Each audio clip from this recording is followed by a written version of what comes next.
Pues buenas noches, vamos a iniciar nuestra clase número 8 de este manual número 3 que ya estamos terminando de administración personal y de la iglesia y posiblemente hoy terminemos, no sé el tiempo hasta dónde nos alcance a dar. Eso va a ser posible si nosotros vamos avanzando con rapidez y nos quedaría una clase de colchón que siempre dejo. En esa última clase colchón, normalmente lo que hacemos en esa última clase es, de alguna manera, entramos a la parte de reafirmar lo que estamos hablando sobre las finanzas. Si no tuviéramos esas preguntas, esas dudas, como ese tema financiero que no da como muchas inquietudes, sobre todo el ámbito teológico, ¿no? Este es el ámbito que a veces nos da más inquietudes que en el administrativo. Entonces, a veces doy una clase extra ahí, que estoy preparando siempre clases y bueno, el Señor sabe que estamos ahí para dar ese tipo de clases y vamos a posiblemente tomar una clase que va a tener el título de la iglesia cristocéntrica, como centro, Cristo como centro de nuestra fe, que es algo que he estado preparando. Y esta clase va a estar enfocada principalmente a hacer un estudio de cómo en los evangelios se conjunta todo el sentido de Cristo. Pero esto será dentro de 8 días, aprovechando que terminemos. Así que para ventajar, aprovechando que ya tenemos quórum, vamos a iniciar con la presentación de nuestro material. Este material es como un resumen de todo lo que hemos visto, así que es rapidito y para tener este resumen vamos a poner nuestra pantalla. Me hacen ahí una ceñita con su dedo si en este momento empiezo yo a compartir la pantalla y la ven ustedes.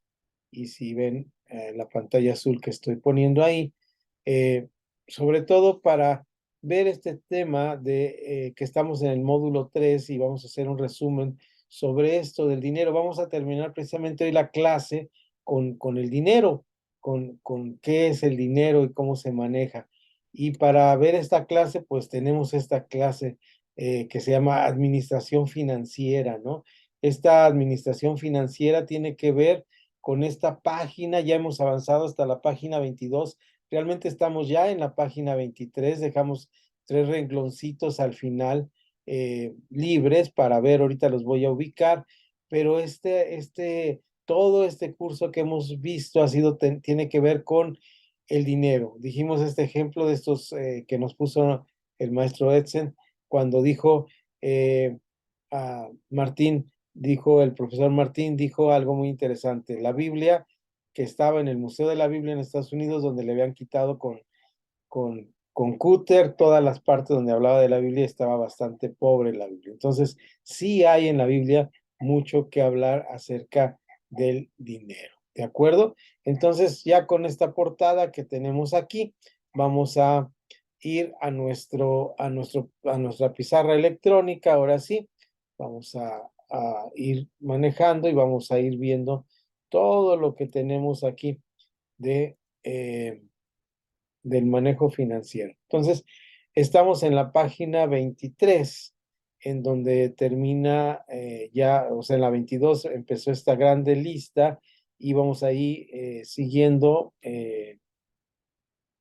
la lista en la página, perdón, equivoqué el número, en la página 22, en la página 21 íbamos siguiendo una lista que íbamos en el número 20, recuerdan que ahí pusimos rayita en el número 20, en la página 20 de nuestro manual, donde hay una parte que dice cuál es el error número 1, arribita de ahí hay una serie de números hasta el 23 y ahí nos quedamos.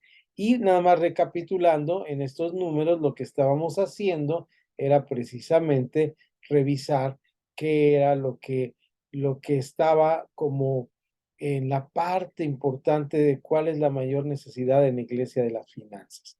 Y vamos a pasar a la siguiente parte, que es cuál es el número 1 de error en las finanzas. La mayor necesidad en el número 21 dice enseñar a los miembros acerca del correcto manejo financiero personal, por ejemplo, sobre las deudas personales. Dice, por ejemplo, sobre las deudas personales. Quiero aclarar que cuando a una persona le tocamos las deudas personales se pone muy agresiva, entonces tenemos que tener mucho tacto pastoral, no porque dice aquí en el manual vamos a predicar el siguiente culto, el tema hoy va a ser las deudas personales, todo lo que usted debe lo tiene que pagar, eso es muy agresivo para las personas. Tenemos que ir tratando, diciendo, si mejoramos nuestras finanzas, vamos a ir a poder pagar nuestras deudas. Ya dijimos en este curso que un buen sistema es la administración colectiva. Dijimos que podíamos ser cooperativas cristianas donde compramos arroz junto. Y entonces ya le decimos, mira, como has mejorado tus finanzas, ahora vamos a trabajar en el área de la importancia de que no pidas prestado dinero, ¿verdad? Para que no tengas que tener la pena de que no puedas pagarlo y que tengas un problema. Es un abordaje distinto, se entiende esto con claridad. Por eso les dije, rayita, esto lo vamos a tocar con más calma en la siguiente clase. Tener las finanzas para solventar las actividades de la iglesia en un lugar adecuado, es decir, donde guardamos las ofrendas no se guardan abajo de una piedra en la entrada de la iglesia, porque eso nos puede dar un problema. Tenemos que tener una tesorería, un lugar adecuado donde contamos las ofrendas, ahorita lo vamos a ver más adelante, y además prestar los informes de ingresos y egresos con claridad y transparencia. Este punto 23 tiene que ver con algo que vamos a ver en un resumen que vamos a hacer sobre las finanzas en el siguiente parte de la clase, después de ver este tema que dice cuáles son los errores que vamos a tener principalmente. Para ver esta parte de los errores, ahorita estoy viendo mi monitor así para leer esta parte, así que si en algún momento tienen una duda o pregunta, no tengan pena, porque ya no veo sus fotos, en decirme que necesitamos comentar algo, ¿no? Al prender la pantalla, al prender mi Maestro, adelante, adelante, profesor. nada más una aclaración porque usted dijo al principio la página 21, 20, 20 o 21 y es la página 22. Ah, ok, perfecto, gracias, gracias, gracias, pastora. Entonces estamos en la página 22, gracias por la aclaración. Este, Ahora sí ya estamos aquí, en la página 22. Sí, háganme ese tipo de correcciones, porque algunos manuales entre el maestro y el alumno son muy parecidos en las páginas, pero sí en algunos momentos, como trae notas para el maestro, se van desfasando. Entonces sí, háganme la corrección. Entonces estamos correctos, como decía la pastora Josefina, a la mitad de la página 22, donde dice cuál es el error número 1. El letrero que puse aquí está más corto, no puse las iglesias que cometen, las iglesias, me comí la palabra angélicas en el área de la administración. Y vemos los errores principales, es como un resumen de los errores principales. No necesariamente van a aplicar los errores, no van a aplicar a mi persona, pero sí tengo que conocerlos. ¿Para qué? Para ir viendo cuáles pueden ser los errores de otras iglesias. Esos errores principales no quiere decir que yo los estoy cometiendo. Quiere decir que cuando los vea en otras iglesias, voy a decir, tienen un error. El primero es destinar dinero según conveniencia de los pastores o de las familias importantes de la iglesia. Imagínense que yo soy un empresario y tengo un buen ingreso y mis diezmos son los diezmos que equivalen a todo lo que dan los otros diezmos, y entonces yo quiero tomar decisiones sobre la iglesia, ¿verdad? Es un ejemplo muy claro. No hay una administración de la iglesia y los diezmos los das para bendición tuya, no para mantener el pastor ni para que tengas tu propia iglesia. Esto es algo que debemos enseñar desde un principio. Los ofrendas y los diezmos son del Señor. Siguiente, número 2, vamos en lista porque estamos largos. No tener un equipo, es decir, es un error no tener un equipo de finanzas que administre los fondos. Si somos una iglesia chiquita, pues tener un mínimo, un tesorero que administre los fondos, ¿verdad? No tenemos que tener un equipo. Si, por ejemplo, en mi iglesia, que somos 10, 11, 12 personas, pues si hago un equipo de 6, pues todos están en finanzas y nadie predica, ¿no? Entonces, esto. Otro error es no trabajar con presupuestos debidamente planificados. Mínimo presupuesto es, pues, ¿qué gasto? No sé, en mi iglesia yo gasto, por ejemplo, lo que tengo que pagar de luz, que sé que es cada 2 meses, entonces sé que tengo que tener ese ingreso. Planificar, es decir, en el 2023 tengo que tener tanto dinero para la luz. Entonces, si veo que mis ofrendas y diezmos no son suficientes, hago algo al respecto. Número 4, no hablar acerca de las finanzas. Pensar que en la iglesia no se debe hablar acerca del dinero. Yo aconsejo sí hacer una reunión, por ejemplo, en el caso que vivimos nosotros en nuestra comunidad de fe, que somos una iglesia congregacional, pues hacemos una junta de negocios. ¿Qué pasa en esta junta de negocios? No se cita el domingo a las 11 de la mañana que nos reunimos, nos citamos el sábado a las 6 de la tarde y sabemos que solamente estamos citados los miembros de la iglesia, ¿verdad? Les decimos a los hermanos, ahora no traigan invitados, no va a haber predicación, si vamos a leer la Biblia, si vamos a orar, pero no es un culto de comunidad de fe, es un culto de negocios, así se llamaban antes, cultos de negocios, para dar cuentas. Y si no hablamos de esto, pues tenemos problemas. Planeemos cultos de negocios. Otro error, que el dinero se gasta principalmente en las urgencias, de acuerdo a las apreciaciones de los encargados de finanzas. Pues esto es muy común. En mi casa también se gasta de acuerdo a las urgencias, ¿verdad? Entonces, ¿hay que gastar de acuerdo a las urgencias? No, hay que planificar, no gastar, hacer un plan de trabajo, porque después las urgencias que no eran urgentes van a ser urgentes. Entonces, no querer hablar de mayordomía, de administración, de recursos, de sostenimiento para la obra. Es decir, a veces nos da pena hablar de esto. Cuando tenemos necesidad, pues decimos, ¿verdad? Hay una necesidad en la iglesia y hay que cubrir esa necesidad, hay que hablar de la parte administrativa. Nos reunimos en un lugar donde se paga la luz, donde hay sillas, donde hay un equipo de sonido, donde todo esto tenemos la necesidad, entonces hay que hablar sobre esto, que las personas piensen que nuestra comunidad de fe en cuanto a lo material necesita. Eh, Número 7, no rendir cuentas de manera sencilla con imágenes y testimonios acerca de su uso. Ahorita vamos a ver, como les digo, en ejemplos prácticos, una hojita que está en nuestro manual que voy a presentar ahí porque está muy sencillita, es muy fácil de entender. No hagamos una complicación de las presentaciones. 8, la falta de elaboración de un plan de trabajo para la iglesia y cómo financiarlo, es decir, un plan de trabajo. ¿Qué vamos a hacer? Vamos a tener reuniones todos los domingos, ese es nuestro plan de trabajo. En esa reunión necesitamos, y ahí en los planes financieros es muy importante, por ejemplo, y esto nos lo enseñan en los cursos de finanzas. Yo para dar este curso, no le estoy cobrando. Ojo, ya sabemos cuál es la administración de Aquila y Priscila y cómo nos manejamos. Pero yo para dar este curso, contrato Zoom. Entonces, yo en mi plan financiero digo, contrato Zoom. Si yo lo pago de mi bolsa, si recibo una ofrenda del hermano Panchito que va a mi iglesia para pagar eso es un asunto independiente de que en el plan financiero tiene que reflejarse, porque yo al hacer un plan financiero tengo que decir mi operación, y no estoy siendo materialista con esto, simplemente digo, mi operación de dar clases me cuesta 2,000 pesos al mes. No quiere decir que yo tenga que gastar ese dinero. Significa que yo digo, tengo un celular, pongo naturalmente en los gastos operativos el cafecito, no podemos dar clases sin café, ¿verdad? Por eso la palabra dice que sin café es imposible agradar a Dios. No, perdón, ya estoy equivocando el versículo, ¿verdad? Entonces, en este sentido tenemos que tener un plan financiero, porque este plan financiero, ¿de qué nos sirve saber eso?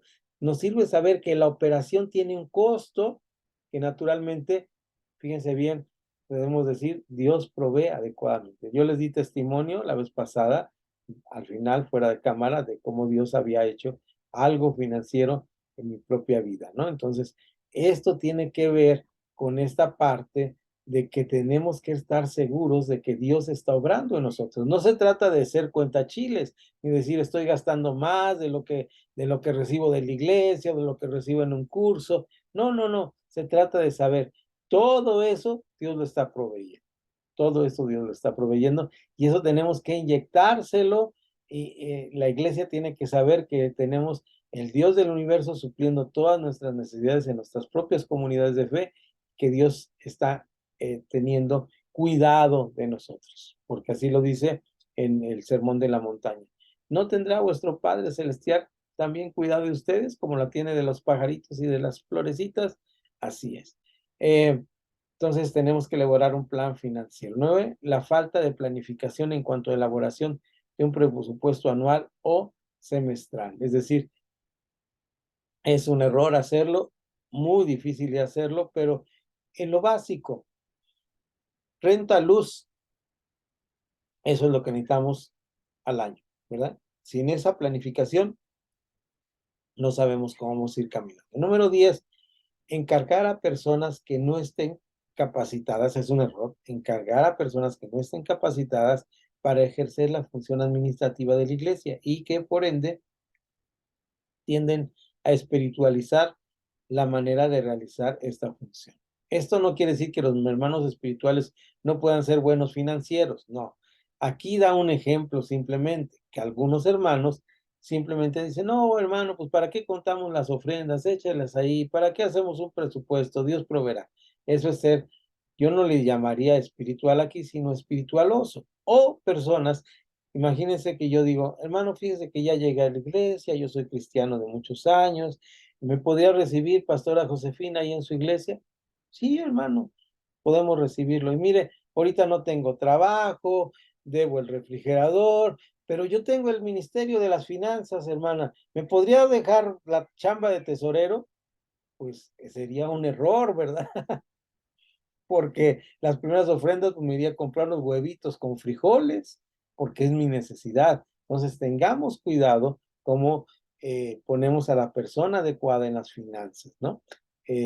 No en esa función, es un error. Un error más, no tener una persona que sea un profesional en la administración. Es decir, ¿qué es un profesional? No alguien que estudió en la universidad. Ahora, si estudió en la universidad, qué bueno. Si estudió una carrera de contador técnica, también qué bueno. No, una persona profesional, es decir, que está profesionalizado, que es un profesor, que puede enseñarnos de las finanzas, que nos dice, hermano, no gaste por aquí esto, miren, podemos ir a tal lugar. Hay personas que tienen ciertas habilidades, que le llamamos dones como los cristianos. Entonces, nosotros nos daremos cuenta inmediatamente de quién tiene estos dones entre nosotros y podemos decir, así como sabemos que si le encargamos al hermano una arreglar una silla, va a ser un desastre, ¿verdad? Sabemos que si le encargamos al hermano Pastor Samuel arreglar una silla, va a ser un éxito. De la misma manera tendremos que saber cuándo a ciertos hermanos podemos ponerlos porque son profesionales en lo que están haciendo. Número 12, que muchos pastores y líderes ven lo económico como un negocio o bienestar personal. Ese es un error, ¿verdad? No es un modus vivendum, dice el latín, para nosotros la vida. Cuando detectemos a alguna persona, algún pastor que tiene este rasgo, pues tenemos que cuidarlo más y orientarlo. No está perdido ni se va a ir al infierno, simplemente como miembros de la iglesia, como colaboradores suyos o como consiervos suyos, tenemos que decirle, mira hermano, creo que este es un error, la vida no es así. El liderazgo y el pastoreo no es para un negocio personal ni un beneficio personal. Más bien es un sacrificio de vida, es dar, es entregarse. Ahora, eso quiere decir que los miembros de la iglesia viven, o los que ministramos vivimos en la, voy a usar una palabra que será en el desastre financiero, se llama ignominia, ¿verdad? En toda una, terminamos ahí como indigentes. No, no, no, el Señor nos da muchas cosas, muchas bendiciones de acuerdo a lo que necesitamos. Si ustedes se dan cuenta, Dios nos ha provisto de todas las bendiciones y no sabemos en qué manera Dios está moviendo todas las cosas para darnos muchas bendiciones constantemente. Entonces, pero no quiere decir esto que seamos ambiciosos, ¿verdad? No estamos pensando y diciendo, ay, no, yo si no voy, hermanos, discúlpenme, yo no voy a ir a dar clases si no voy en primera clase en el vuelo más caro, que es el que es más cómodo para mí, ¿no? Uno dice, Señor, gracias porque me dices para un boletito de camión y gracias porque me dan el 50% de descuento por ser de los viejitos. Y con eso soy feliz porque es lo que tú me das. Y además, mira, me dices también para un cafecito ahí, para invitar a los hermanos a comer. Qué bendición tan grande. Son cosas que uno disfruta verdaderamente cuando trabaja en la obra del Señor. Hay viajes que yo he hecho verdaderamente en Aquila y Priscila, en tiempo que tengo sirviendo en este ministerio. Por ejemplo, a Veracruz fue un viaje extraordinariamente bendecido, con gente que realmente no tenía, ni me conocía, ni sabía que yo existía, ni tenía por qué regalarme ni un vaso de agua. Y las cosas que me dieron fueron las cosas más ricas y más maravillosas porque yo estaba experimentando la comida de allá, el ambiente de allá, estar en un pueblito. Todo eso es una bendición que el Señor nos da. Entonces, no lo hago para ganar, tener una ganancia. Pasamos ahora sí de la página 22 a la página 23 y leemos los últimos 6 números. Es un error, recuerda que estamos hablando de errores, ¿verdad? Por eso lo dejé, el error número 1 con el punto 13 es no tomar suficientemente en serio el tema de la administración en la iglesia. Es decir, eso es para después, eso no importa. Ya cuando seamos 20 miembros, lo manejamos. No, desde un principio tiene que establecerse bien claro el programa financiero. ¿Cuál es el error número 1? En el punto 14, la mala rendición de cuentas a la iglesia o las autoridades. Es decir, tenemos que tener una administración transparente. Lo que recordemos esa palabra de Jesús, dada al César lo que es del César y a Dios lo que es de Dios. Y recordemos que esto no minimiza a Dios. En primer lugar está Dios, aunque en el dicho se haga de esta manera. Dice número 14, la falta de supervisión en la rendición de cuentas. El pastor siempre tiene que estar, aunque no es conveniente, ya lo vimos que es el tesorero, siempre que tiene que estar supervisado. Siempre es buena la supervisión, porque si no tenemos esta supervisión, tenemos problemas. Número 16, la manera poco transparente en que se toman las decisiones administrativas de la iglesia. Ay, hermano, pues yo iba y entonces vi que hacía falta unos focos y compré estos focos, pero pues me los dieron muy caros, hermano pastor, y yo tenía la tesorería y yo compré los focos y pues no me acuerdo si compré 10 o 20, pero pues gasté 5,000 pesos en focos. Eso es poco transparente, ¿no? Si tener las notas, no porque nos estén contando las cosas, sino porque yo tengo que dar cuentas delante de Dios. Esto es importante. Cuando nosotros administramos dineros que son de la iglesia, tenemos que estar bien conscientes que hay una bolsa que es la nuestra y una bolsa que es de Dios. Yo siempre le digo a los hermanos, cuidado con la bolsa de Dios. No la mezclemos. Yo aquí hoy no tengo, pero los manejos que hago de la parte del bazar, por ejemplo, el domingo no estuvo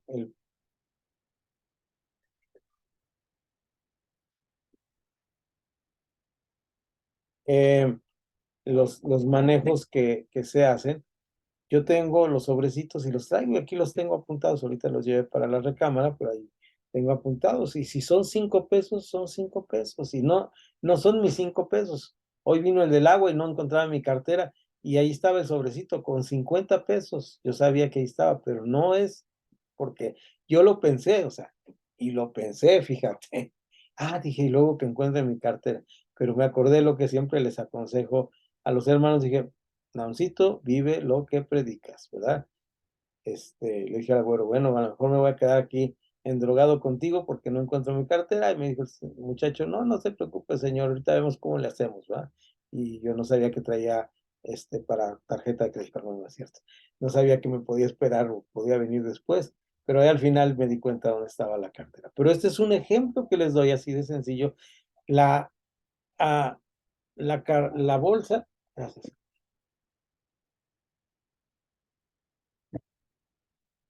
La bolsa del Señor es la bolsa del Señor, ¿verdad? El dinero de la bolsa de Dios es ahí de lo que no debemos extraer, ¿verdad?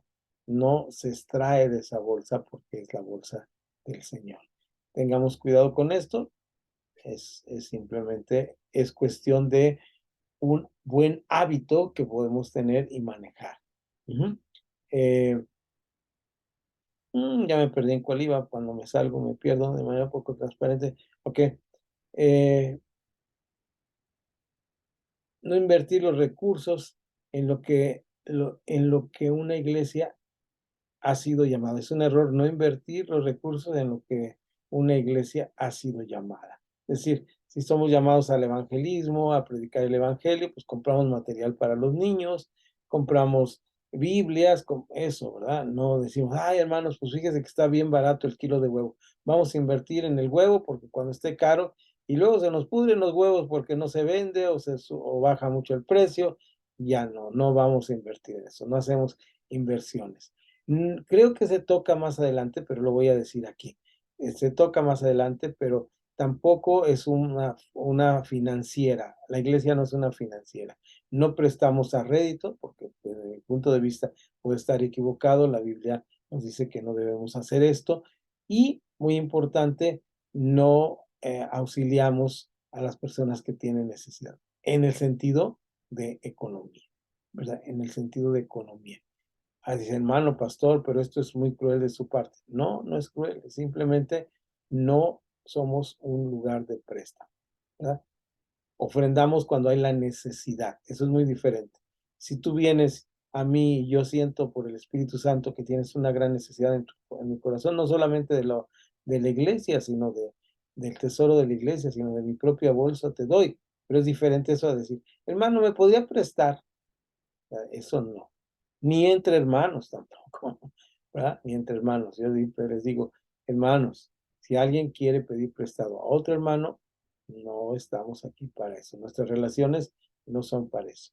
Y también, pues sabemos que cuando prestamos a alguien, pues es probable que no nos lo regrese y es muy feo luego estar sentado alabando a Dios con el que me debe los 500 pesos que ahora me hacen falta y que le preste. Un error, el último, el 18, no saber presentar informes sencillos, claros, fáciles de entender a la congregación. Por eso vamos a ver ahora las cosas prácticas que se necesitan para no caer en estos errores, ¿de acuerdo? Vamos ahí a las cosas prácticas, son, si no mal recuerdo, son 6 cosas prácticas, entonces vamos con la siguiente cosa práctica, con la primera cosa práctica que tenemos que hacer. Son párrafitos chiquitos, algunos los voy a omitir la lectura de párrafos porque son normativas en otras situaciones o en otros países o en otras formas de manejar las cosas, pero el sentido práctico sí es muy importante. Políticas financieras en el manejo de fondos. ¿Qué es esto de políticas financieras? Esto que les estaba diciendo hace rato de la iglesia no presta es ya una política financiera en sí. Es decir, oye hermano, pero qué cruel es usted, ve que el hermano se está muriendo de hambre. No solamente lo saco de mi bolsa, de la tesorería, juntamos, hacemos una sopa y se la llevamos, ¿verdad? Eso es válido, pero prestar, no prestamos. Eso quiere quedar muy claro. La iglesia no presta y eso ya es una política financiera. Una primera tarea de toda iglesia o ministerio eclesial debe centrarse en establecer normativas. Esto quiere decir, esta es una normativa la que les quiero decir, clara sobre el manejo de los fondos. Estas normativas deben abarcar aspectos como, ¿cuáles son estas normativas? Forma de recolección del dinero durante los servicios. Forma de recolección del dinero durante los servicios. Mecanismo, personas, sugieres, que no sean líderes de la iglesia, lugar de ubicación, visible, es decir, todo debe estar transparente. De acuerdo, vuelvo a repetir, de acuerdo a circunstancias y motivos, ¿no? Pues, no puedo yo en cierto momento en Punto Vida, por ejemplo, donde yo me reúno en la iglesia de, que tenemos, ¿verdad? Que no puedo en algún momento yo decir, sabes que aquí nos reunimos en la cochera, ¿verdad? Entonces, delante de todos vamos a contar las ofrendas. No, no, pasa alguien y nos roba, ¿verdad? Eso es parte de... eh, pero debe estar normado. ¿Cómo se hace? Es una norma. Otra norma, el conteo del dinero. Eso es de acuerdo a cada iglesia. Sistema para el manejo de ofrendas o donaciones asignadas. ¿Qué es esto de un sistema? Es decir, no podemos decir, hermanos, vamos a recibir el dinero a todas horas. Cada iglesia va a planificar. En caso de que una persona, esto se tiene que normar. Vamos a decir, yo voy a su iglesia y les digo, hermanos, creo que les falta aquí un Ferrari último modelo para que el pastor venga a la iglesia desde su casa, ¿verdad? Entonces, yo como empresario voy a donar este Ferrari para el pastor. Entonces, debe haber una normativa, ¿verdad? Hermano, nosotros recibimos solamente para la iglesia, no recibimos, si quiere usted ofrendárselo, se lo ofrenda al hermano. Esas ya son normativas de donativos especiales. ¿Por qué es importante esto? Porque, bueno, imagínense ustedes en un caso como este, pues tiene que haber un control de que el hermano luego no va a querer mandar en la iglesia, ¿verdad? Porque donó Ferrari al pastor. Y por último, dentro de estas normativas, espero que queden claro cuáles son las normativas. Aquí solamente estamos dando ejemplos. Cada iglesia pondrá sus normativas, pero es importante que las ponga. Eh, Sistema en caso de ofrendas para predicadores, grupos invitados. Es decir, en caso de que se den, siempre debe haber una normativa. ¿Cuál es esta normativa? Por ejemplo, en nuestro caso, nosotros damos una ofrenda siempre a la persona que viene y procuramos dársela y tenerla. Esta ofrenda la procuramos tener a la mano para darla, ¿no? Para tenerla a la mano para darla, darle en un sobre, todas esas cosas son normativas que nosotros tenemos. Bien, además son importantes dentro de estas normativas contar con un presupuesto general. Esto ya vimos por qué.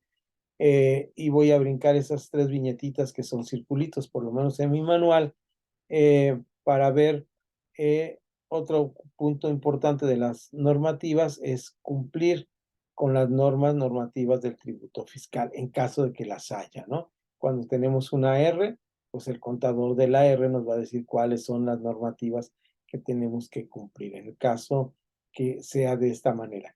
No todas las iglesias en nuestro país, tenemos que estar conscientes, están en AR.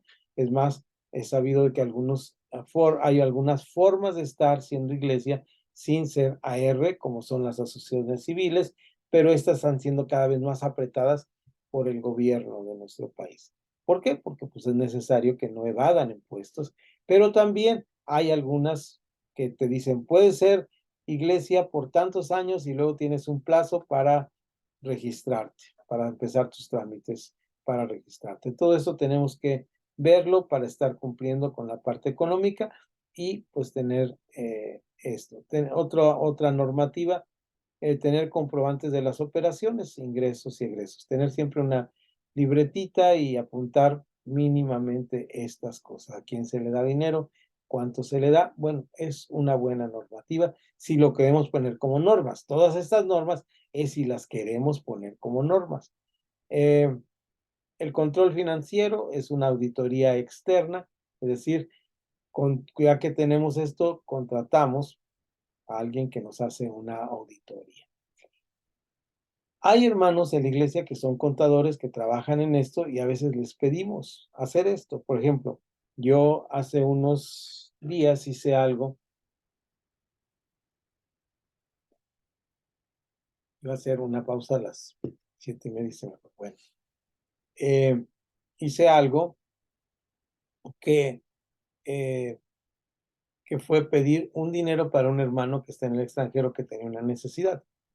Yo le dije a este hermano, hermano, no puedo suplir tu necesidad, ni mi comunidad, ni el conjunto de iglesias, ni mis amigos estamos para suplir tu necesidad, pero vamos a orar por ti y no solamente vamos a orar por ti, vamos a dar un pequeño aporte significativo para que sepas que estamos contigo y te lo vamos a mandar.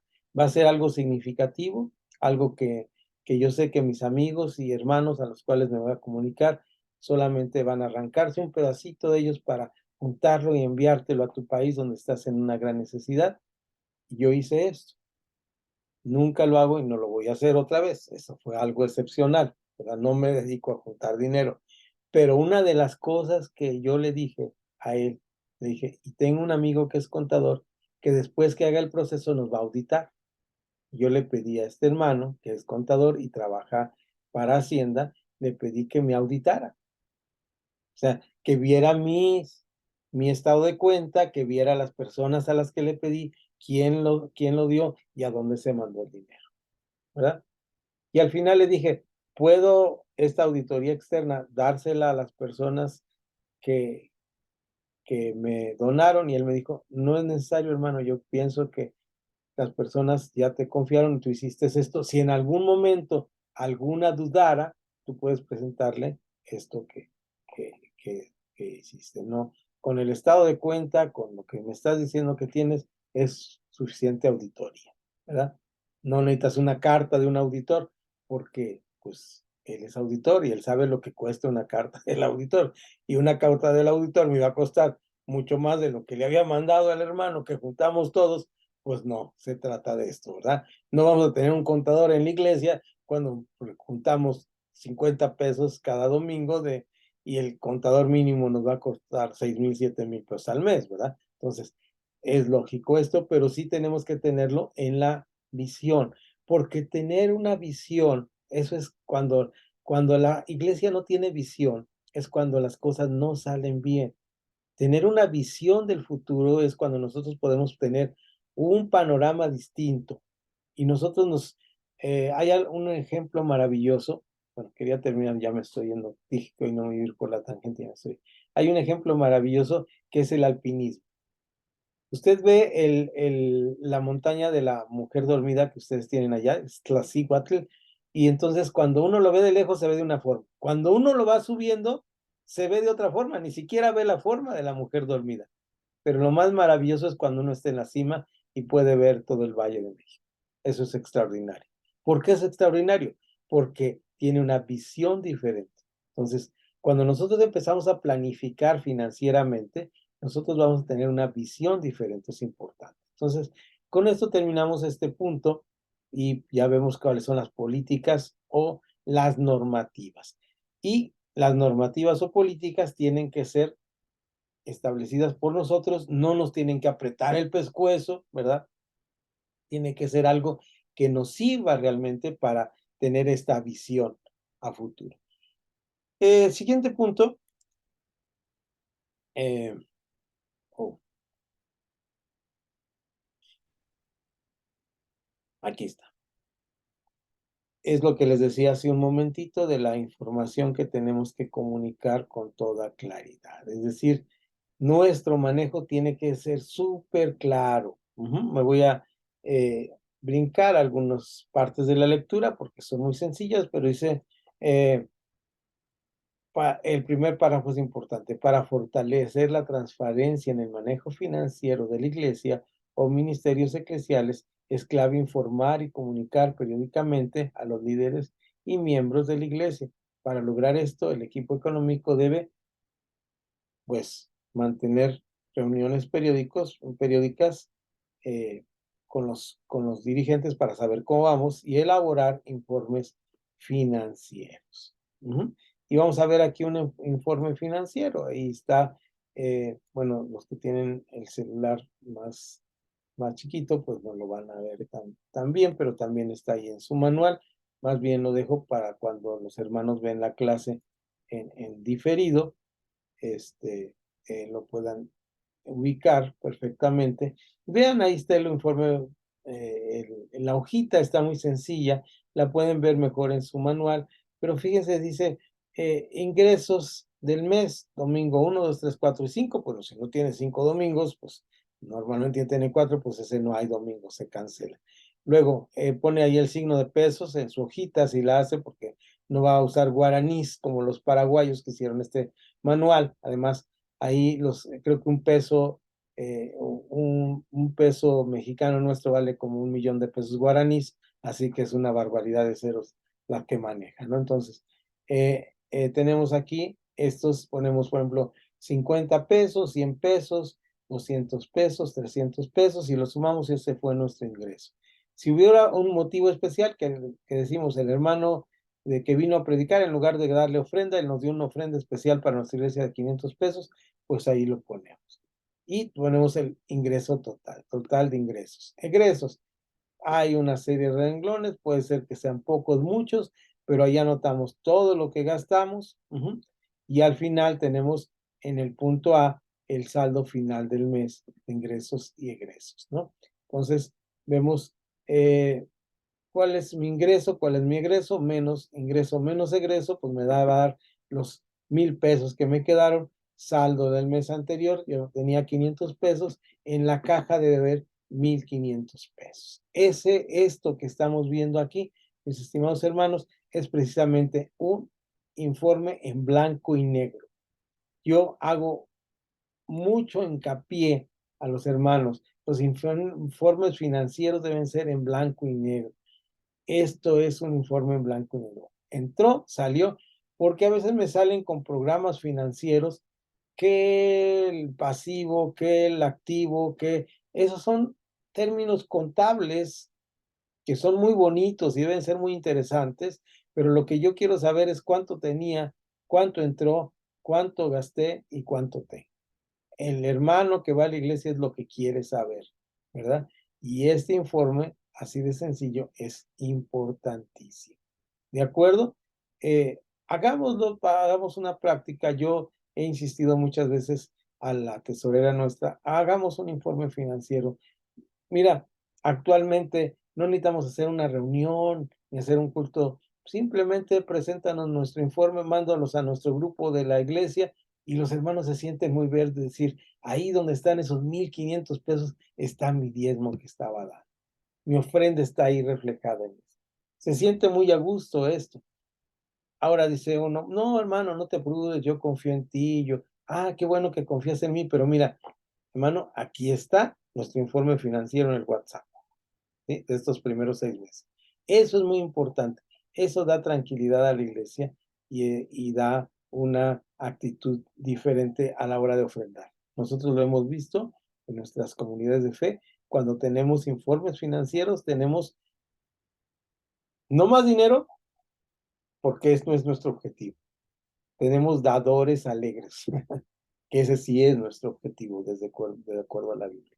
Tener dadores alegres es una buena actitud. Ahí abajito del informe que ustedes tenían, ya en el final de la página 24, tenemos el número 3. ¿Qué dice este número 3? Dice educar financieramente a la congregación. La educación debe ser una tarea fundamental en el discipulado de la congregación. Es muy importante motivar e impulsar la salud financiera mediante la enseñanza a individuos y familias en general con una fuente de sustento bíblico, es decir, enseñar de cosas financieras con cursos de la Biblia. Ahí busquemos materiales en las librerías, veamos qué podemos tener, qué cursos podemos dar, y es importante tener esto. ¿Por qué estos cursos son importantes, hermanos? Porque si nosotros le enseñamos a nuestra congregación que puede administrar correctamente su dinero, vamos a tener la bendición de Dios en sus vidas. No por magia, no por decretos, ni por estrategias de hombres, tampoco, ninguno de los extremos. Es simplemente algo tan sencillo que maneja la palabra cuando dice en el Sermón de la Montaña: tengan lo necesario de la mano de Dios. Se llama contentamiento. La palabra que utiliza el Caseros de Reinas de esa, dice las palabras de nuestro Señor Jesucristo registradas por Mateo, dice, por nada estéis afanosos. Contentamiento, ¿verdad? El Señor nos da lo necesario. Entonces, estemos trabajando con nuestros hermanos en esto, y abajo ya en la página siguiente, que es la página 24, Lo podemos manejar en grupos pequeños, enseñando finanzas, capacitación financiera, charlas, talleres, cómo manejar nuestro dinero.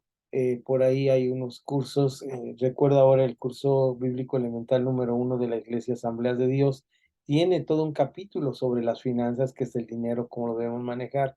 Podemos extraer, buscar estos materiales y hacerlo, charlas, consejería en temas financieros, personales y familiares, predicaciones sobre temas financieros y los recursos de libros, manuales que podemos tener.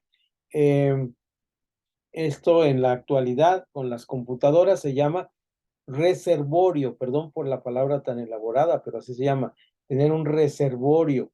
¿Qué es un reservorio? Un grupo de materiales y manuales, y aunque después no sabemos qué tenemos, pero clasificarlos y decir, tengo estos recursos para mi iglesia, tengo estos recursos para mi iglesia y estos recursos son los necesarios e indispensables. Pasamos al número 4, ya mis ojitos se cansaron, y entonces sí voy a necesitar una ayuda, que ya cuando se me empiezan a leer a borrar las letras, entonces tengo problemas. Si alguien me puede ayudar con el número 4, por favor. Dice, trabajar con una entidad financiera. Lo vamos a leer, pero esto no aplica generalmente, pero aparentemente yo me di cuenta ahora que sí puede aplicar, y no nos vamos a leer el primer párrafo de las 3 primeras líneas. Porque lo demás tiene que ver con Paraguay. ¿Alguien lo quiere leer, por favor? Adelante, José. Trabajar con una identidad financiera para fortalecer la transparencia en el manejo financiero de la iglesia o ministerio eclesial y además la seguridad de los fondos, se sugiere operar con una entidad cooperativa bancaria a través de una cuenta de ahorro principalmente. Es importante seleccionar una entidad financiera, cooperativa o banco conforme a la realidad y necesidades de la iglesia. Hasta ahí, por favor, pastor. Bien, ahí ya tenemos, sí, ahí ya te detuve un segundito para ver este aspecto que estamos viendo aquí. Les decía, no es tan complicado en las nuevas entidades financieras que ahora ya están, aunque al final nos dice en este párrafo que estaba leyendo la pastora José, que tengamos cuidado que estén registradas y más. En nuestro país, cualquier entidad financiera que no sea la señora de la esquina que presta dinero debe estar registrada ante el gobierno, ¿verdad? Entonces, por ejemplo, nosotros aquí para el bazar estamos decidiendo, para el manejo del bazar, es una para eclesial, una parte de la iglesia, pero es dinero de Dios también. Estamos decidiendo sacar una tarjeta en el Oxxo. Y no es cara, no es un cargo financiero y nos puede ayudar a hacerlo de esta manera. Hay bancos auxiliares, ¿verdad? Que son baratos y bueno, baratos entre comillas, todo el gasto financiero es caro. Ustedes sabrán mejor allá en la Ciudad de México, hay hasta, ¿cómo se llama? Cajas de ahorro, ¿no? Que allá dan tarjetas y todo este asunto. Entonces, buscar un lugar donde podamos, ¿por qué nos dice esto el manual? Abajito nos dice, porque nos dan estados de cuenta. Yo puedo imprimir el estado de cuenta o subirlo al grupo y decir, hermanos, aquí está lo que ustedes ofrendaron, ¿verdad? Esto es lo que tenemos en caja y lo que tenemos en caja está en este banco. Esos 1,500 pesos que se los enseñamos están guardados en el banco del Chaparrío, ¿verdad? Es un nuevo banco que voy a hacer yo, voy a ser dueño de ese banco, el banco del Chaparrío. Entonces ahí está en ese banco, entonces ya de esa manera podemos tener la entidad financiera. Todo eso está en esa parte y ya pasamos al número 5, y el número 5 nos dice asesorarse con una persona profesional, o una persona profesional contable. Como lo dije en la parte, pues si esto nos alcanza para los recursos. Si no, veamos a algún hermano en la iglesia que tenga no necesariamente un título o una maestría, un doctorado en finanzas para que nos asesore. Simplemente hay personas que han tenido tiendita toda su vida o negocios toda su vida. Ellos pueden perfectamente asesorarnos en este sentido. Busquemos ese tipo de personas para que nos asesoren. Y llegamos al punto número 6. Llegamos al punto número 6, ¿verdad? Que dice, ese sí nos vamos a detener un poquito más porque tiene cosas interesantes. Tenemos que tener ética. Empezamos con que con normas, son dos partes importantes en la vida, la señora norma y la señora ética, ¿verdad? El itis o ética es parte, la normativa y la ética son parte del buen vivir y de ser personas genuinas y auténticas como cristianos. No porque queramos filosofar y copiar al mundo, sino porque nosotros somos imagen de Dios y como imagen de Dios, el ser moral de Dios, la persona de Dios, Dios que no alcanzamos a comprender porque está en tres personas, es una persona de normas. ¿Qué es lo primero que les dice? Estas son las leyes y estatutos que voy a poner delante de ti, para que los cumplas y por ellos vas a tener la vida. Como no los puedes cumplir, estos son los sacrificios. Como estos sacrificios no son suficientes y lo echaste todo a perder y te tuve que llevar al cautiverio, ahora te doy al ungido el Mesías, el descendiente de David, que es el tema que vamos a estar viendo la siguiente semana, primeramente Dios, el cristocentrismo, este Cristo, este ungido que viene a ser la persona de Dios encarnada que ahora nos da la posibilidad de la vida eterna. Y entonces, ¿qué es esto? Es una serie de normas de parte de Dios. Dios tiene un universo que está sustentado por normas inquebrantables. Si una de las normas de Dios se saliera de su lugar, sería un catástrofe. Hoy no sé cuántos pudieron ver el eclipse, pero el eclipse es una circunstancia de la astronomía dentro de un plan perfecto de Dios.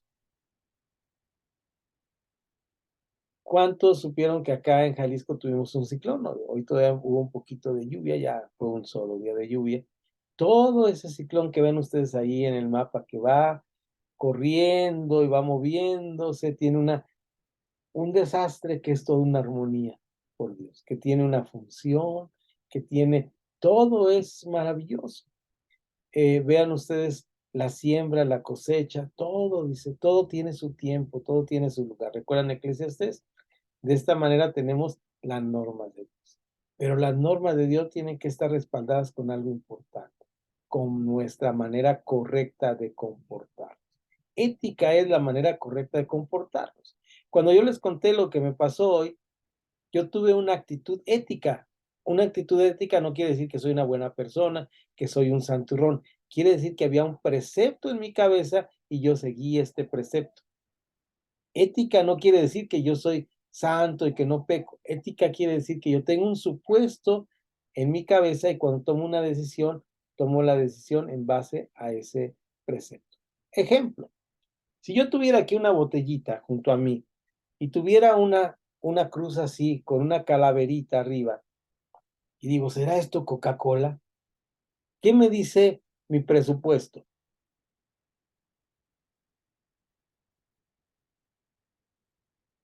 ¿Qué es Coca-Cola? No, me dice es veneno. Ese es mi presupuesto. Ahora, si yo tomo la decisión de tomar la botella, pues ya es mi decisión. Fue una decisión no ética. ¿Qué es una decisión no ética? Una decisión que tomo brincando los presupuestos. La palabra que utiliza la gente es, porque yo lo he escuchado a compañeros en el trabajo, le digo, oye, pero ¿te das cuenta que con esto puedes dañar y puedes lastimar a otra persona?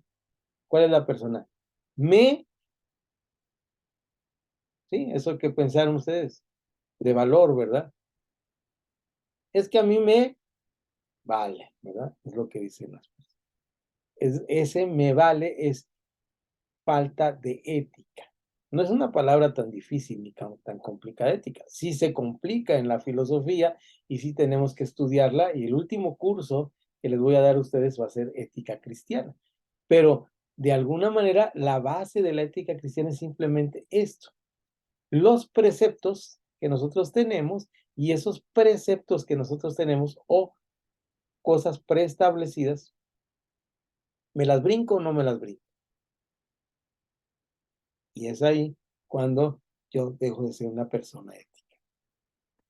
Se espera que dentro de una congregación, y más aún, o todavía, en el aspecto financiero, exista un compromiso de ética claramente sólido.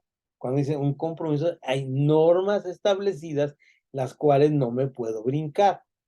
Para ello, algunas sugerencias prácticas a tener en cuenta por parte de la iglesia y el equipo económico son las siguientes. Vamos a ver algunas. Voy a dejarlos de ver otra vez un ratito para estar viendo mi parte de abajo del manual. Dice, es recomendable no otorgar ningún tipo de préstamos. ¿Recuerdan que les habíamos hablado de esto? No hay préstamos. No quiere decir que no se suple las necesidades de los hermanos. Quiere decir que no somos una institución financiera. Oye, hermano, pero se han recogido. Usted dijo ahí el informe financiero que teníamos 70,000 pesos. Yo nomás necesito 5,000. Sí, pero no somos una institución de préstamo, ¿verdad? No hacemos préstamos. Es que le voy a pagar los intereses. No hacemos préstamos. Esto es una actitud ética. Es recomendable no ceder a prácticas indebidas. ¿Cuáles serían las prácticas indebidas? Sobornos, malversaciones. Mira, esta malversación es tan sencilla como esta. Hermano, ¿qué tal? Sí, mira, pues aquí le damos aquí un dinerito al policía, el soborno, ¿verdad? O compramos este negocio, ¿verdad? Pues es un buen negocio, hermano. Nomás vendemos cerveza de vez en cuando, los fines de semana, y vamos a ganar. eh, eh, no sé qué es coimas en Paraguay. La otra vez preguntó un hermano, iba a investigar y ya no me acordé. Pagos sin factura, compras de facturas. En México antes se usaba mucho, ¿no? Cuando todavía no estaba la factura electrónica, que había gentes que se dedicaban, yo conocí imprentas que se dedicaban a hacer chequeras y facturas falsas, ¿verdad? Entonces, era muy común, no sé qué tanto. La iglesia no está para esto, ¿verdad? No está para esto. No se debe hacer. Es recomendable no falsificar datos financieros, ingresos, egresos. Hermano, pues ahí me pasas una factura para completar, ajustar, acomodar. No, no, no se trata de esto. Es recomendable no manejar dinero sin contabilidad o sin comprobar. Es recomendable.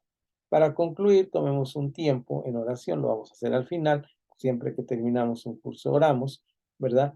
Por nuestras finanzas personales y ministeriales, dando gracias por ello y pidiendo a Dios sabiduría en el manejo adecuado de nuestro dinero.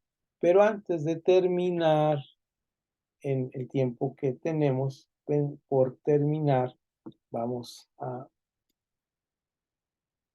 sí orar, pero antes vamos a ver esta parte que les traigo aquí. Pero que ya terminamos entonces, me quedé ahí estacionado, pero ya vimos la ética. ¿Quedó claro lo que era ética? Sí, ese de precepto que tengo antes, lo brinco o no lo brinco, ese es ética. No es, y tiene que ver mucho también con la santificación. La santificación no depende de que sí sea santo, sea capaz de resistir la tentación. Señor, tú sabes cómo estoy con lo del jarrito de tamarindo y no puedo dejar de tomarlo. Se me antoja mucho, ¿verdad? El jarrito de tamarindo. No es la resistencia de no lo voy a hacer, ¿no? No lo voy a hacer. Es el momento de la santificación, es cuando digo, no tengo las fuerzas y tengo que estar soportado en la gracia. Y en la gracia del Señor es que lo puedo hacer. Entonces, esto es la ética cristiana. Y por último, tenemos, antes de orar, hay un versículo en la Biblia que dice esto: porque raíz de todos los males, y curiosamente, curiosamente,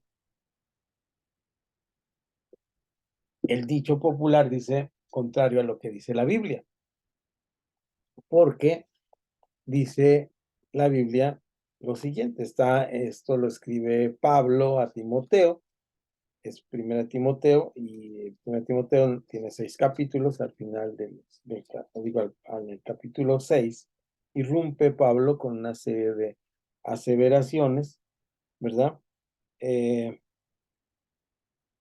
Ya no alcanzo a ver mi Biblia ni la letra grande, pero ayuden ustedes.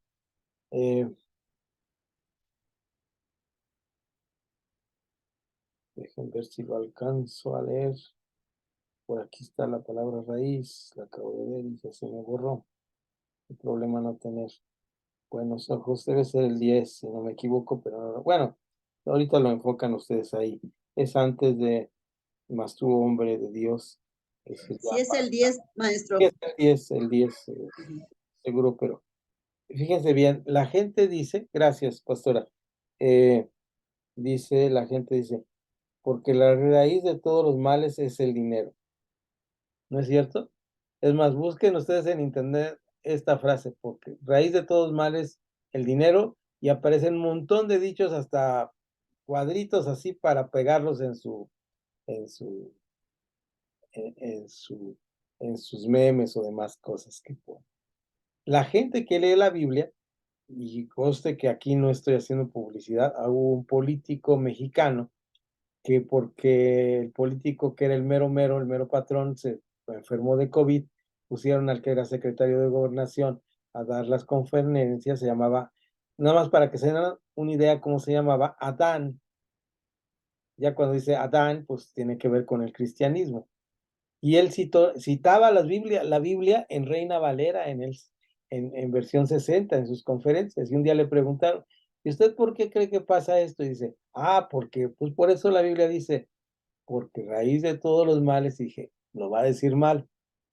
Y no, dijo, es el amor al dinero. Hay una gran diferencia entre que la raíz sea el dinero o al amor al dinero. Aquí en el dibujito, que a ver si los puedo mostrar. Ahí está en moradito. Es la raíz de los males. No es el dinero que está adentro, es el amor o apego, ¿verdad?, que tenemos al dinero. Este es el problema que tenemos.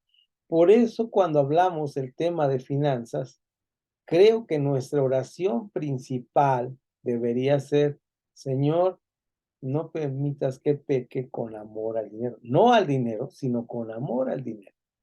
El dinero es necesario. Imagínense que yo quiero hacer algo en la vida y digo, pues sí, pero no tengo dinero, pero tengo mucha fe, ¿no?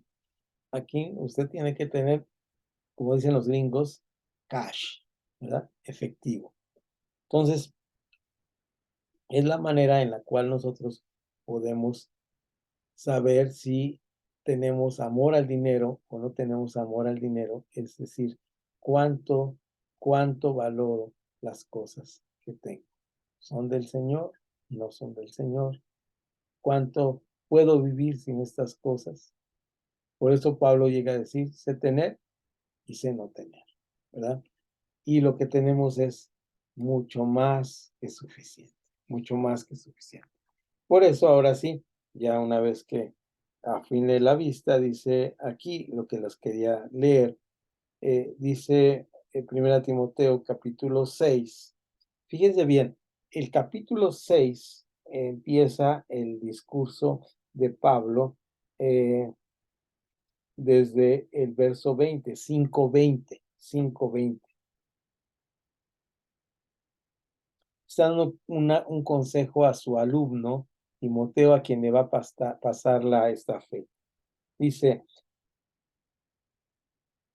a los que persisten en pecar, repréndeles delante de todos, para que los demás también teman. Es un consejo, está dando una serie de consejos. Reprende delante de todos para que los demás teman. También esto está mal interpretado muchas veces por nosotros mismos. Regáñalo para que le dé vergüenza. No. ¿Para qué? Para que los demás teman. Te encarezco delante de Dios y del Señor Jesucristo y de sus ángeles escogidos, que guardes estas cosas sin prejuicio, no haciendo nada con parcialidad. Es decir, estas cosas de llamarle la atención a alguien, no seas imparcial. Híjole, qué difícil nos la ponen en la pastoral, ¿verdad? Porque normalmente, pues yo creo y decimos, qué imparcialidad tan grande. Fíjense, voy a decir algo que suena muy feo, pero es una realidad. Llegan con nosotros y nos dicen, fíjate que mi esposo me está fallando, decimos vulgarmente, me está poniendo el cuerno, ¿no es cierto? Es una cosa común que llegan los hermanos y le dicen a la hermana que llega y le dicen, ¿y pues qué no le das en casa? Qué falta de parcialidad. El otro peca porque es un pecador y resulta que estamos victimizando a la pobre hermana que viene a querer consejo, ¿verdad? O llega la muchachita y nos dice, pastor, fíjese que tengo problemas porque en mi trabajo, mi patrón, pues me quiere estar tocando. Ay, mija, pues ¿cómo vistes? Pues viste cómo se siente cómoda y cómo está la moda. El perverso es el otro, hombre. ¿Sí me explicó esto? No somos parciales, dice, por amor de Dios, diría Pablo, por amor de Dios, ten equilibrio, date cuenta de qué lado está el pecado. Y esto es muy interesante. Ahí termina esta parte. No impongas, lo tenemos que tocar en otro momento, no impongas las manos a la ligera. Y bueno, seguimos. Asimismo, que es a donde quería llegar, verso 25, se hacen manifiestas las buenas obras, las que son de otra manera no pueden permanecer ocultas. Es decir, esto es una realidad. Lo bueno y lo malo está a la vista. Todos los que están bajo el yugo de esclavitud tengan a sus amos por dignos de todo honor. Está hablando de una época de esclavismo, no está aprobando la Biblia el esclavismo, está diciendo, esta es la realidad, ¿verdad? Es como si dijéramos ahora, estoy escribiendo un tratado teológico y digo, hay guerra en Israel. Esto no quiere decir que esté aprobando que unos maten a los otros del lado que sea, simplemente estoy diciendo una realidad. Dice, los que son esclavos traten a sus amos con honor para que sean, para que no sea blasfemado el nombre de Dios y la doctrina, van a decir, mira, y esto que es cristiano. Y los que tienen amos creyentes, no los tengan en menos por ser hermanos, sino sírvanles mejor por cuanto son creyentes y amados los que se benefician de su buen servicio. Esto enseña y exhorta. Esta es la enseñanza y la exhortación. Ahora bien, si alguno enseña otra cosa y no se conforma a la sana palabra de nuestro Señor Jesucristo y a la doctrina que es conforme a la piedad, está envanecido, nada sabe y delira acerca de cuestiones y contiendas de palabras, de las cuales nacen envidias, pleitos, blasfemias, malas sospechas, disputas necias de los hombres, corruptos de entendimiento y privados de la verdad, que toman la piedad como fuente de ganancia, apártate de los tales. Es decir, está hablando de una serie de hermanos que están en un problema y en otra parte dice que lo único que quieren es llenar su vientre, es decir, están en un problema. Aquí está hablando de dinero, ¿no es cierto? En el contexto está hablando de este dinero. Y entonces ya el verso 9 dice, porque los que quieren enriquecerse caen en la tentación y lazo y en mucha codicia necia y dañosas, codicias necias y dañosas en plural, que hunden a los hombres en destrucción y perdición. Y luego hay un punto y coma que dice, por lo tanto, porque la raíz de todos los males es al amor al dinero. ¿En qué sentido? En las personas que están en esta situación. Si yo simplemente tomo fuera de contexto el versículo y digo, porque la raíz de todos los males es el dinero, estoy englobando una universalidad y generalidad hacia el dinero sin pensar en esto que está diciendo el contexto. Entonces, ¿por qué leemos todo esto?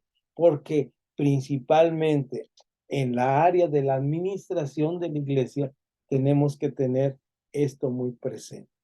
No servimos al Señor por el dinero, lo servimos para que su reino sea establecido y es necesario. Mismo Jesús tenía un tesorero, tenía la bolsa, había mujeres que le donaban para vivir su ministerio y su trabajo, y de esta manera maravillosa el Señor nos permite trabajar. ¿Dudas, preguntas hasta aquí? Llegamos al final de nuestra clase y ahora sí estamos listos para terminar con la oración y los comentarios finales antes de pasar a despedirnos, sin antes decir que si la próximo sábado a las 7 de la noche tenemos nuestra clase y tendremos una clase ya no en el manual, ya cerramos el manual. Si hubiera dudas del manual, revisen, lo retomamos o algún punto que ustedes quieran tomar sobre las finanzas, pero vamos a hablar de el mensaje cristocéntrico en el Nuevo Testamento, que es un tema extra, así como el que les di del reino de Dios y la economía, ¿verdad? Entonces, es un tema aparte y ya nos vemos primeramente Dios, y Dios nos presta vida, salud y dinero dentro de 15 días por allá el sábado en la clase presencial en el tema de familia pastoral. ¿De acuerdo? Entonces vamos a terminar nuestra grabación y luego ya hacemos una oración y vamos a pedir si nuestro hermano